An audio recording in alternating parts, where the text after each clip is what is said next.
All right, last question. First is a comment from Fitz, and then we're going to answer Fitz's question, which is next, and then we're going to wrap it up, guys. Fitz says, good day, gents. Thank you, Marco, for the amazing charity you have started to help kids, and by helping them, helping their families to have a pathway to a better life. Thank you also for the charity series of webinars. They are very, very helpful. So that one's for you, Marco. Fitz then asks, the question for today for me is, when you were mirroring the Gsite to MoneySite, is it okay to add other pages that are not on the money site? I like to embed my videos from YouTube, Twitter, and Facebook, but not money. Well, you can't embed Facebook that I'm aware of. Maybe I'm wrong, but as far as I know, you can't embed it, but not the money site, only on a page on my Gsite. Is that okay? I don't know what Marco's answer is going to be on this, but I do it. I mirror in the relevant pages into the Gsite, but then if they're supporting content that can help to add relevancy to that page, like a YouTube video, for example, then I would add that in there.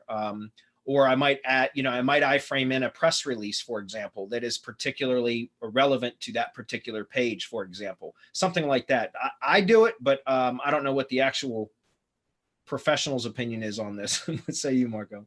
In Dedia's case study, he embedded the corresponding money site page in the Gsite, and it's working.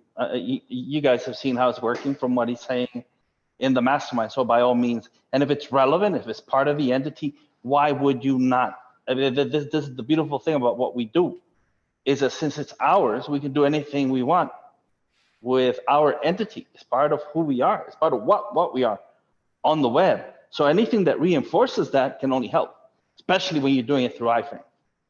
Yeah. Yeah, and there's some interesting things you can do there, guys. I'm just going to mention one, and it's 5 o'clock, and we're going to wrap it up. But, for example, you could take your category RSS feed, for example, from your website, your money site, and convert that into a feed burner feed, and then use the Buzz Boost, which will create an HTML version of your RSS feed that then you could embed that into the Gsite on that page within that particular, that corresponding mirrored page for that category.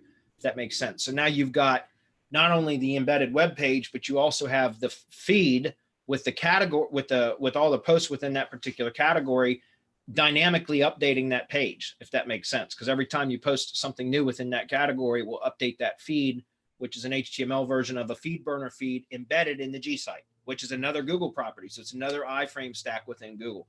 So you can do that with tag feeds, tag RSS feeds, category feeds. It's really crazy, which there's a lot of stuff you can do with it. So